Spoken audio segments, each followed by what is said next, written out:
Good morning students, it's your economics class. Today we will discuss chapter 4 of microeconomics, consumer equilibrium, indifference curve analysis. Last chapter में हमने पढ़ा था consumers equilibrium utility analysis. तो इस chapter में हम सबसे पहले तो इंडिफरेंस कर्व एनालिसिस और यूटिलिटी एनालिसिस में क्या डिफरेंस है ये पढ़ेंगे। साथ ही एनालिसिस जो हमारा इंडिफरेंस कर्व एनालिसिस है उसकी क्या एजम्पशंस होती है, इंडिफरेंस कर्व क्या होता है, इंडिफरेंस सेट क्या होता है, प्रॉपर्टीज़ क्या होती है इंडिफरेंस कर्व की, कंज्यूमर्स बजट क्या होता है, बजट सेट और बजट लाइन क्या होता है, कंज्यूमर इक्विलिब्रियम क्या होता है through indifference curve analysis. So first let's learn how utility analysis is different from utility indifference analysis. Utility में हम क्या करते हैं, यूटिलिटी एनालिसिस में जो हम यूटिलिटी को मेजर करते हैं उसमें हम क्या करते हैं कि उनको नंबर्स में मेजर करते हैं, कार्डिनल नंबर्स में, जैसे 1 2 3 इस तरीके से हम यूटिलिटी को और अपने सेटिस्फेक्शन को मेजर करते हैं। लेकिन अगर हम इंडिफरेंस कर्व की बात करें, यही एक ऐसा लिमिटेशन था यूटिलिटी एनालिसिस का जिससे कि वो जो यूटिलिटी एनालिसिस थी वो इतनी सक्सेसफुल नहीं रही। अगर हम बात करें इंडिफरेंस कर्व एनालिसिस की तो उसने इस एजम्पशंस को, जो यूटिलिटी एनालिसिस की एजम्पशन थी that utility is expressed in the numbers like 1 2 3, तो इसको इन्होंने डिस्कार्ड किया था। इन्होंने कौन सा कंसेप्ट लाया था, ordinal measurement of utility. Means order में हम मेजर कर सकते हैं, कम या ज़्यादा, रैंक कर सकते हैं हाई और लो। इसको हम 1 2 3 में कभी भी एक्सप्रेस नहीं कर सकते, कम ज़्यादा बता सकते हैं, हाँ कम सेटिस्फेक्शन मिला है, ज़्यादा सेटिस्फेक्शन मिला है। 1 2 3 में हम अपने सेटिस्फेक्शन और यूटिलिटी को एक्सप्रेस नहीं कर सकते। So assumptions of indifference curve analysis of consumer equilibrium. सबसे पहले हम एजम्पशंस मानेंगे कि हमने ये जो एनालिसिस इस्तेमाल किया है इसमें हमने क्या अज्यूम कर लिया है, किन चीज़ों को हमने अज्यूम कर लिया है। सबसे पहले हमने अज्यूम किया है कि मनी इनकम जो होगी कंज्यूमर की वो चेंज नहीं होगी। साथ ही जो कंज्यूमर स्पेंड करेगा अपने इनकम को गुड्स पर वो इस तरीके से करेगा that which can be substituted for each other, जैसे एप्पल्स ऑरेंज, तो ऐसी गुड्स के ऊपर क्या करेगा जो एक दूसरे का सब्सटीट्यूट हो, ऐसी गुड्स के ऊपर अपने मनी को स्पेंड करेगा। Okay, it means money income constant रहेगी और आपके जो कंज्यूमर स्पेंड करेगा गुड्स पर वो कौन से होंगे, सब्सटीट्यूट गुड्स। कंज्यूमर की जो प्रेफरेंस है 2 गुड्स के लिए अच्छे से डिफाइन होगा, ठीक है, कि कौन से गुड्स की क्वांटिटी वो इंक्रीज़ कर रहा है, किसको वो ज़्यादा पसंद कर रहा है, किसको वो कम पसंद कर रहा है। साथ ही more of good always gives more satisfaction, जो गुड्स वो ज़्यादा खरीद रहा है वो हमेशा उसको ज़्यादा सेटिस्फेक्शन देगा। इसको बोलते हैं मोनोटोनिक प्रेफरेंस, कि जिस गुड्स को कंज्यूमर ने ज़्यादा पसंद किया है, ज़्यादा ख़रीदा है, ज़्यादा लिया है, तो वो उसको ज़्यादा सेटिस्फेक्शन करेगा। इसको बोलते हैं monotonic preference for a good. Consumer rational होगा, इट मीन्स उसका मेन मोटिव हमेशा अपने सेटिस्फेक्शन को बढ़ाने का। नेक्स्ट हम जानते हैं indifference set and indifference curve क्या होता है। इंडिफरेंस कर्व क्या होता है इसको समझने के लिए एक एग्जांपल लेते हैं। सपोज कंज्यूमर अपने इनकम को 2 गुड्स पर खर्च कर रहा है, ए और बी। ए गुड्स हमारा एप्पल है और बी गुड्स क्या है, ऑरेंज। ये दोनों क्या है, एक दूसरे की सब्सटीट्यूट्स है, क्योंकि मैंने बताया था कि वो कौन सी गुड्स लेगा, सब्सटीट्यूट्स। तो ये टेबल जो शो कर रही है अलग अलग कॉम्बिनेशन शो कर रही है एप्पल और ऑरेंजेस की। सपोज हम ए कॉम्बिनेशन खरीद रहे हैं तो 1 एप्पल और 10 ऑरेंजेस। हम सी कॉम्बिनेशन खरीद रहे हैं तो 3 एप्पल्स एंड 5 ऑरेंजेस। सो जैसे जैसे हम एप्पल्स के नंबर्स को बढ़ा रहे हैं, नंबर ऑफ ऑरेंजेस कम होते जा रहे हैं। सो जब हम इनको एक पॉइंट पर, एक कर्व पर शो करेंगे, so these combination A B C D are specified by consumer according to scale of preferences. ये जो ए बी सी डी है उसकी स्केल ऑफ प्रेफरेंसेस के अकॉर्डिंग है कि उसको क्या चीज़ ज़्यादा पसंद है। उसको ऑरेंजेस ज़्यादा पसंद है, उसको एप्पल्स कम पसंद है। Each combination offer the same level, तो इसी वजह से हर एक कॉम्बिनेशन पे सेम लेवल का सेटिस्फेक्शन होगा। क्यों? क्योंकि उसने अपनी प्रेफरेंस के अकॉर्डिंग, उसने उसका 3 एप्पल्स खाने का मन किया तो उधर इसने 5 को रिड्यूस कर दिया। Clear? So these are the combination which gives equal satisfaction. It means combination A का satisfaction combination B combination C और कॉम्बिनेशन डी के बराबर है, क्योंकि as there is no difference among combinations और we may say that consumer is indifferent. Consumer कैसा है? Indifferent है इन कॉम्बिनेशंस में, क्योंकि उसने अपनी मोनोटोनिक प्रेफरेंस रख के ये कॉम्बिनेशंस बनाए हैं। सो इनको बोलते हैं इंडिफरेंस सेट। इंडिफरेंस सेट वो कॉम्बिनेशंस होते हैं टू गुड्स के जो कि कंज्यूमर को सेम सेटिस्फेक्शन, सेम लेवल का सेटिस्फेक्शन देते हैं, so that the consumer is indifferent. इसलिए कंज्यूमर इनडिफरेंट होता है, closed indifference set. So here is the indifference curve ABCD। इस कर्व पे जितने भी पॉइंट है ये सब कंज्यूमर को बराबर के सेटिस्फेक्शन दे रहे हैं, तो ये है आपका इंडिफरेंस कर्व। इंडिफरेंस कर्व वो कर्व होता है जिस पे जितने भी कॉम्बिनेशंस होते हैं टू गुड्स के वो कंज्यूमर को इक्वल सेटिस्फेक्शन देते हैं, बराबर का सेटिस्फेक्शन देते हैं। इंडिफरेंस कर्व एक ऐसा डायग्रामेटिक प्रेजेंटेशन है इंडिफरेंस सेट का जो कंज्यूमर को अलग अलग कॉम्बिनेशंस तो दिखा जाए, A combination, B combination, C combination, D combination, लेकिन जो सेटिस्फेक्शन मिल रहा है वो एक ही लेवल का मिल रहा है कंज्यूमर को। प्रॉपर्टीज़ क्या होती है इंडिफरेंस कर्व की? बहुत इंपॉर्टेंट है, एग्जाम्स में बहुत पूछा जाता है और ज़रूर पूछा जाता है। Properties of indifference curve. Properties of indifference curve. Indifference curve slopes downward. Downward मतलब हम देख रहे हैं ऊपर से नीचे की तरफ आता है, लेफ्ट से राइट की तरफ हो, नीचे की तरफ डाउनवर्ड स्लोप करता है। It means indifference curve negative slope है। कैसा स्लोप है? नेगेटिव। नेगेटिव इट मीन्स कि अगर एक गुड्स का कॉम्बिनेशन बढ़ाना चाहता है कंज्यूमर तो दूसरे का कम करना पड़ेगा। नेक्स्ट है आपका इंडिफरेंस कर्व। देखो ए से बी पे जा रहा है, बी से, ये क्या है आपका इंडिफरेंस कर्व? कैसा है? Negatively sloped. यहाँ पे इसका अगर हम वो देखें slope of indifference curve, slope of indifference curve कैसे निकलता है? Delta Y upon delta X. तो इसकी वैल्यू क्या आ जाती है? -2। इट मीन्स कि कंजम्पशन जो है, consumption of 1 additional unit, consumption जब उसने एक एडिशनल यूनिट का किया तो गुड एक्स के साथ तो सेक्रीफाइस कितना किया? Good 2 units of good Y. Clear? Next है आपका it is convex to origin. Convex to origin क्यों होता है? क्योंकि इसका जो स्लोप होता है as we move along the indifference curve from left to right, ये कैसा होता है? स्लोप जो होता है वो धीरे धीरे डिक्लाइन होता है, जैसे पहले 2 फिर 1, इस तरीके से डिक्लाइन होता रहता है। जैसे ही हम लेफ्ट से राइट में चलते हैं इसका स्लोप डिक्लाइन होता रहता है। स्लोप किसके इक्वल होता है? स्लोप को हम मार्जिनल रेट ऑफ सब्सटीट्यूशन भी कहते हैं, और ये यही इंडिकेट करता है कि जिस रेट से कंज्यूमर एक के बदले दूसरे गुड्स को लेना या सब्सटीट्यूट करना चाहता है।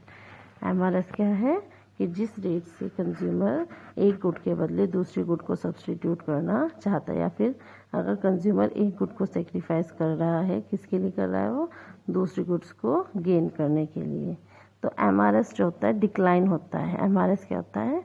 डिक्लाइन होता है। इसी वजह से इंडिफरेंस कर्व कॉन्वेक्स होता है। अब MRS डिक्लाइन क्यों होता है?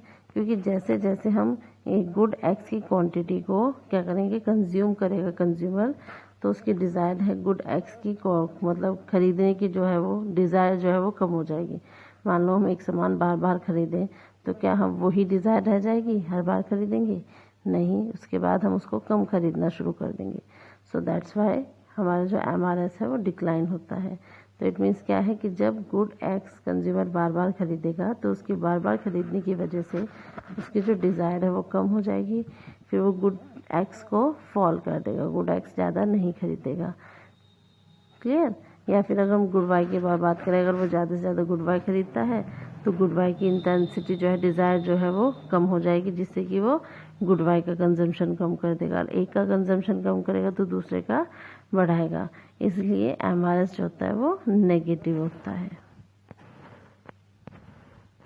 और MRS के नेगेटिव होने के कारण ही इंडिफरेंस कर्व कॉन्वेक्स होता है ओरिजिन के। क्लियर? ये डायग्राम्स आप जरूर बनाएंगे। डायग्राम्स ये आपका दिखा रखा है कि इंडिफरेंस कर्व कैसे MRS के कैसे आपका क्या है MRS के बराबर होता है ना, स्लोप ऑफ इंडिफरेंस कर्व। तो indifference curve concave convex shape का है। It is convex to origin, it is normally convex to origin, it is because marginal rate of substitution जो है वो डिक्लाइन हो रही है। क्लियर, वो क्या हो रही है, हमारा डिक्लाइन हो रही है। मार्जिनल रेट ऑफ सब्सटीट्यूशन जिस रेट से हम एक के बदले दूसरे सामान को बदलते हैं, सब्सटीट्यूट करते हैं। सबसे इजी आ रही है बेटा, higher indifference curve show higher level. Indifference curve जितना ज़्यादा ऊपर जाएगा वो उतना ही ज़्यादा सेटिस्फेक्शन को शो करेगा। सपोज अगर हम कंपेयर करें इंडिफरेंस कर्व 1 को इंडिफरेंस कर्व 4 से, तो इंडिफरेंस कर्व 4 पे ज़्यादा satisfaction as compare to indifference curve 1। Indifference curve 3 पे कम सेटिस्फेक्शन है as compare to indifference curve 4। तो जितना ज़्यादा हम आगे की तरफ बढ़ेंगे हमारा सेटिस्फेक्शन उतना ज़्यादा बढ़ता जाएगा। नेक्स्ट है आपका indifference curve do not cross और intersect each other. Indifference curve एक दूसरे को इंटरसेक्ट या क्रॉस नहीं कर सकते, क्योंकि हम जानते हैं एक इंडिफरेंस कर्व पर सेटिस्फेक्शन क्या होता है, एक होता है। अब सपोज हमने इनको इंटरसेक्ट करा दिया, एक इंडिफरेंस कर्व है आई सी, इस पर कौन कौन से पॉइंट है, ए और बी। दूसरा इंडिफरेंस कर्व है आई सी 2, इस पर कौन कौन से पॉइंट है, ए और सी। इधर अगर हम बात करें इंडिफरेंस कर्व के 1 के बारे में, तो ए और बी का सेटिस्फेक्शन बराबर है। और अगर हम उधर बात करें इंडिफरेंस कर्व 2 के बारे में, तो ए और सी का सेटिस्फेक्शन बराबर है। लेकिन क्या, तो जब ए का बी के बराबर भी है और ए का सी के बराबर भी है, तो बी सी के बराबर होगा। लेकिन क्या बी सी के बराबर हो सकता है, क्यों, क्योंकि ये अलग अलग इंडिफरेंस कर्व पे है, नहीं हो सकता। इसी कारण हमारे इंडिफरेंस कर्व कभी भी एक दूसरे को क्रॉस या इंटरसेक्ट नहीं करेंगे। इंडिफरेंस कर्व कभी भी एक्स एक्सिस या फिर वाई एक्सिस को टच नहीं करता। क्यों, क्योंकि अगर वो एक्स एक्सिस या वाई एक्सिस को टच करता है तो वो ये बताता है कि इंडिफरेंस कर्व ने जो दूसरा गुड्स खरीदा है उसकी ज़ीरो क्वांटिटी खरीदी है, जबकि ऐसा नहीं होता। हम एक दूसरे के सब्सटीट्यूट के गुड खरीदते हैं। कंज्यूमर बजट, अब हम बात करते हैं बजट के बारे में, क्योंकि कंज्यूमर इक्विलिब्रियम जानने के लिए इंडिफरेंस कर्व के थ्रू, सबसे पहले हमने इंडिफरेंस कर्व और सेट के बारे में जान लिया, अब जानेंगे हम बजट के बारे में। बजट क्या होता है, सपोज एक कंज्यूमर है, उसकी इनकम जो है वो 60 है, जो कि वो गुड 1 और गुड 2 पे खरीद सकता है, वो खर्च कर सकता है।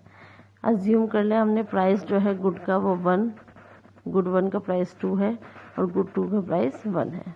तो इसलिए हम अकॉर्डिंगली इसके हम साथ हम बजट सेट बना सकते हैं कि सपोज गुड 1 0 10 20 30, गुड 2 60 40 20 0। तो मतलब क्या है, हमने ये बजट सेट बना के तैयार कर लिया कि वो इस तरीके से क्वांटिटी को बढ़ा सकता है। अगर कंज्यूमर अपनी पूरी इनकम गुड 1 पे खर्च कर दे तो वो क्या कर सकता है, 30 यूनिट्स उसकी बाय कर सकता है गुड 1 की। अगर वो अपनी पूरी इनकम सिर्फ गुड 1 पर खर्च कर दे तो कितनी टोटल यूनिट कितनी बाय कर सकता है, 30। और अगर वो अपनी पूरी इनकम गुड 2 पे खर्च कर दे, गुड 1 पे कुछ भी ना खर्च करे, गुड 2 पे कर दे, तो 60 यूनिट्स उसको मिल जाएगी। Alternatively consumer can buy 10 of goods and 40 of good 2, क्योंकि इसका बजट कितना है, 60 का है। तो 10 कितने रुपए में आएंगे, 10 यूनिट्स। गुड 1 का प्राइस क्या है, 2, 10 यूनिट्स कितना आएगी, 20 की। और गुड 2 का प्राइस क्या है, 1। तो गुड 2 यूनिट 40 जो है वो कितने की आएंगी, 40 यूनिट्स कितने की आएंगी, 1 से मल्टीप्लाई करेंगे तो 40 की। तो 10 यूनिट्स कितनी की आई, 20, गुड 2 की आई 40 रुपीज़ की। तो 40 + 20 किसके इक्वल हो गया, 60। ऐसे ही सपोज हम गुड 1 की बात करें, 20 यूनिट्स खरीद रहा है, 20 यूनिट्स कितने रुपए में खरीद रहा है, 2 रुपीज़ पर यूनिट। तो कितने हो गए टोटल, 40।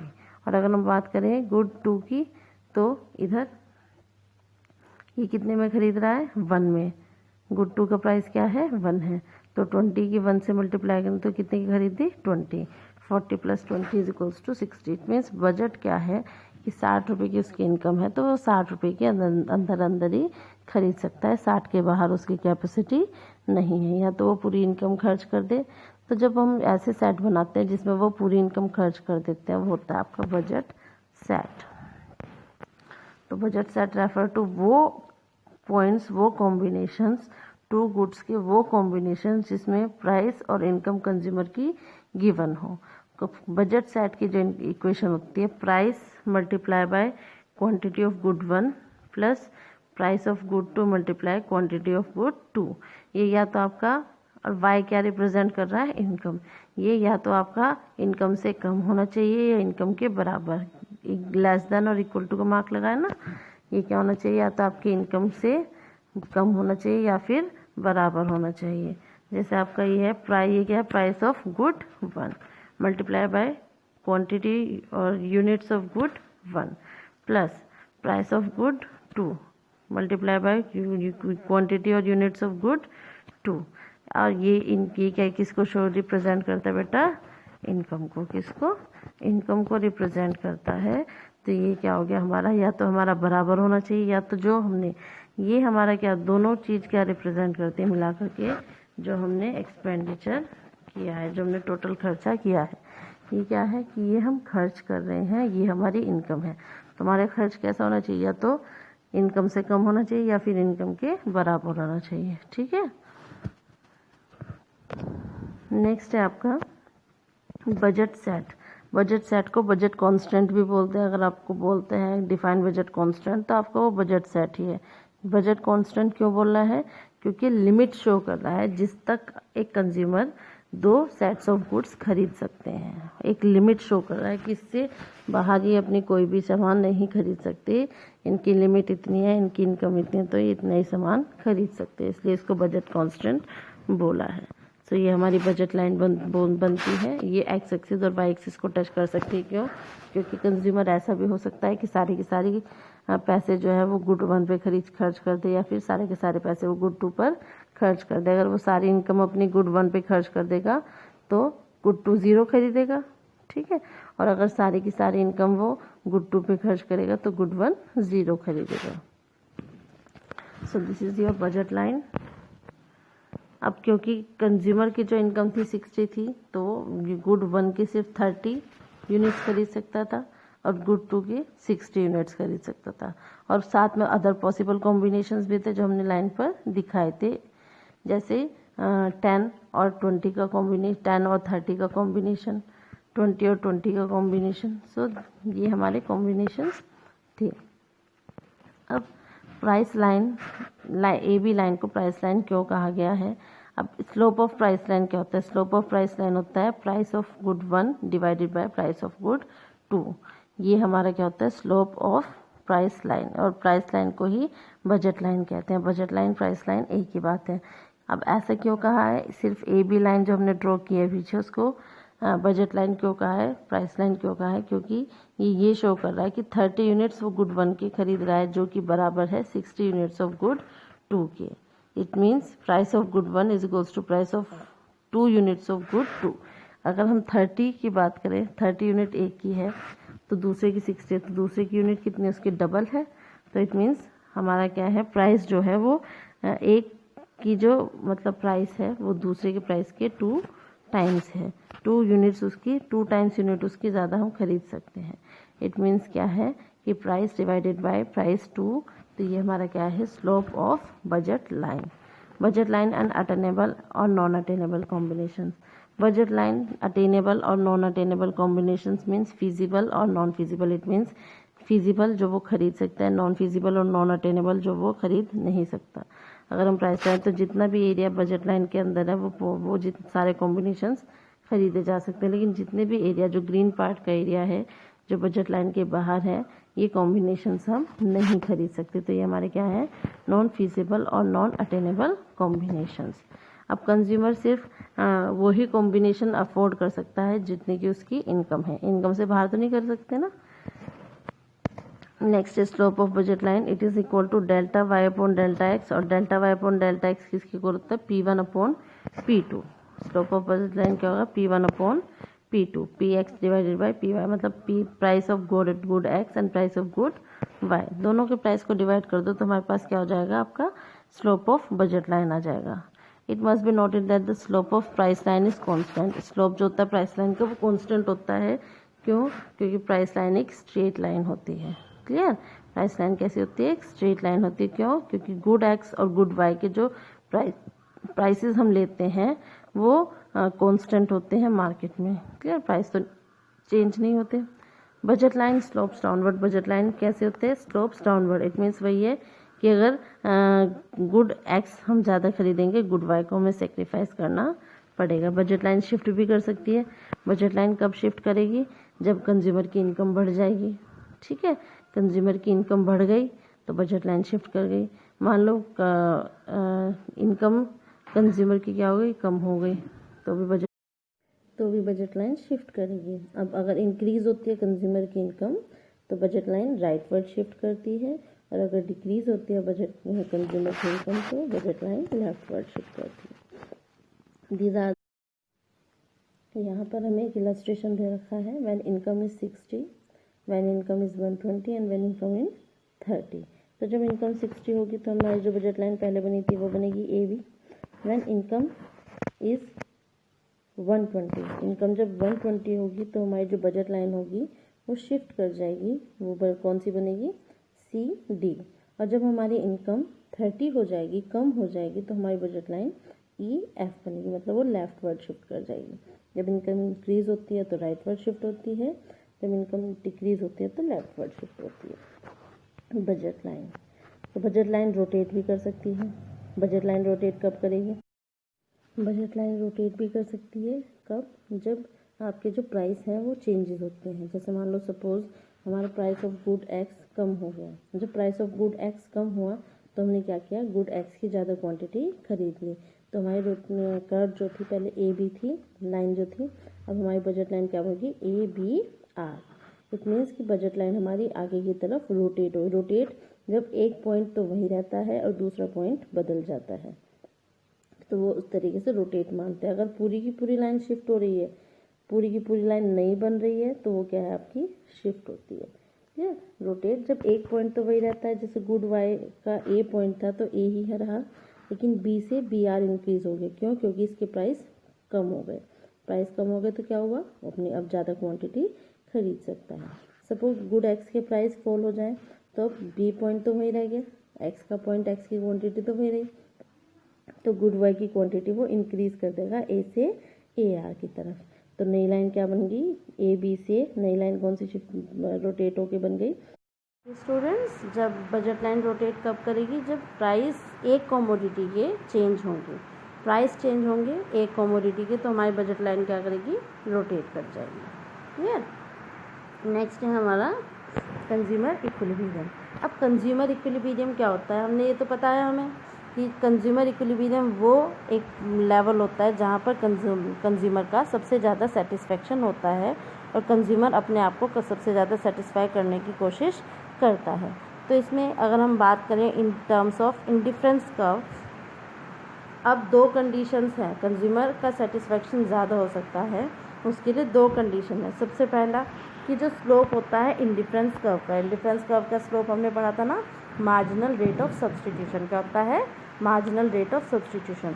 और जो बजट लाइन का स्लोप होता है P X upon P Y, ये दोनों बराबर हो जाए। पहली कंडीशन क्या है कि जब marginal rate of substitution is equals to P X upon P Y, या फिर slope of indifference curve slope of budget line के बराबर हो जाता है अगर, तो आपका क्या है? आपका ये फर्स्ट कंडीशन है कि कंज्यूमर अपने सेटिस्फेक्शन तक पहुंच गया। ये कब बराबर होगा? ये तब बराबर होगा जब प्राइस लाइन जो होगी बजट लाइन के टेंजेंट होगी। क्या होगी? प्राइस लाइन बजट लाइन के टेंजेंट होगी। टेंजेंट हम जानते हैं ना कैसे बनता है टेंजेंट? टेंजेंट बनता है, सपोज ये एक इंडिफरेंस कर्व है, तो प्राइस लाइन जब इसके एक पॉइंट को टच करके जाएगी, इसके टेंजेंट होगी, तो ये क्या होगा? आपका इंडिफरेंस कर्व। यहाँ पर क्या होगा? Slope of indifference curve slope of budget line के बराबर होगा। ये आपकी क्या है? बजट लाइन, और ये आपकी क्या है? Indifference curve. तो slope of indifference curve slope of budget line के कब बराबर होगा? जब इंडिफरेंस कर्व बजट लाइन के क्या होगा? टेंजेंट होगा। क्या होगा? यहाँ पर टेंजेंट है ना, एक पॉइंट को टच कर रहा है तब।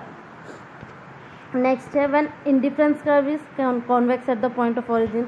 इंडिफरेंस कर्व कैसा होगा? कॉन्वेक्स होगा। कैसा होगा इंडिफरेंस कर्व? कॉन्वेक्स। कॉन्वेक्स की शेप होगी। दूसरी कंडीशन ये है कि जब इंडिफरेंस कर्व कॉन्वेक्स होगा पॉइंट टू ओरिजिन, तो हमारी क्या होगी? आपका कंज्यूमर इक्विलिब्रियम ड्रॉ करने में आसानी हो सकती है। क्लियर? दो कंडीशन है, when MRS is XY is equals to PX upon PY, या फिर slope of indifference curve is equals to slope of budget line. और दूसरा है कि इंडिफरेंस कर्व हमारा क्या होगा, convex to point of equilibrium. Indifference curve क्या होगा, convex to point of equilibrium. अगर हम बात करें डायग्राम की, हमने ये बनाया है, ये बजट लाइन जा रही है और ये आपका इंडिफरेंस कर्व, ये ई पॉइंट पर क्या कर रहा है, इसको टच कर रहा है। तो ये पॉइंट क्या है जहाँ पर इंडिफरेंस कर्व ने बजट लाइन को टच किया, ये है हमारा कंज्यूमर इक्विलिब्रियम पॉइंट। यहाँ पर क्या है, सब दोनों कंडीशन सेटिस्फाई हो रही है। एक तो इंडिफरेंस कर्व कॉन्वेक्स है पॉइंट ऑफ इक्विलिब्रियम के, और यहाँ पर slope of budget line slope of price line के बराबर है और स्लोप ऑफ इंडिफरेंस कर्व के बराबर है। So this is consumer equilibrium. हमारी PQ जो है एक बजट लाइन है, ठीक है, और एक सेट है budget constant 60, price of good 1 2 and good Y price क्या है 1 पर यूनिट। तो बजट लाइन क्या शो करेगी, गुड वाई कितना सेक्रीफाइस कर रहा है गुड एक्स के लिए, ठीक है। इंडिफरेंस का ये शो कर रहा है कि आपका जो प्रेफरेंस है गुड एक्स के ऊपर गुड वाई की, या फिर गुड वाई के ऊपर गुड एक्स की। तो कितनी यूनिट्स कंज्यूमर सेक्रीफाइस करना चाह रहा है गुड वाई की, जिससे कि वो गुड एक्स को ऑब्टेन कर सके, क्योंकि वो किसको प्रेफर कर रहा है, गुड एक्स को प्रेफर कर रहा है। तो इक्विलिब्रियम पॉइंट वहाँ पर स्ट्रक करेगा जहाँ पर MRS is equals to PX upon PY, और जहाँ पर स्लोप ऑफ बजट लाइन किसके इक्वल होगा, स्लोप ऑफ इंडिफरेंस कर्व के बराबर होगा। ये ऐसा पॉइंट है जहाँ पर कंज्यूमर कितना, वो रेट है जहाँ पर कंज्यूमर सब्स्टिट्यूट कर रहा है x को y के लिए। क्लियर। नेक्स्ट है आपका रेशनल कंडीशन। सो हमने इसमें इक्विलिब्रियम में दो कंडीशन पढ़ी हैं। फर्स्ट कंडीशन है MRS is equals to PX upon PY, और slope of indifference curve is equals to slope of budget line, और price line and indifference curve are tangent to each other. तीनों में से कोई एक कंडीशन हम लिख सकते हैं, बहुत इंपॉर्टेंट है, ये जरूर आता है। इसमें क्या शो करना है, अगर आपका ये क्वेश्चन आता है, आपको इंडिफरेंस कर्व क्या है, इंडिफरेंस सेट क्या है, बजट क्या है, बजट लाइन क्या है, और ये कंडीशंस विद डायग्राम, ये आपको मेंशन करना है। तो फर्स्ट कंडीशन तीनों में से कोई भी एक लिख सकते हैं, तीनों लिख सकते हैं। सेकेंड कंडीशन है indifference curve is convex at the point of origin. Convex होगा, इट मीन्स कि एक कमोडिटी के लिए हम दूसरी कमोडिटी सेक्रीफाइस करेंगे, इसलिए आपका इंडिफरेंस कर्व क्या होगा, कॉन्वेक्स होगा point of origin. So this is all about this chapter. Have a good day students.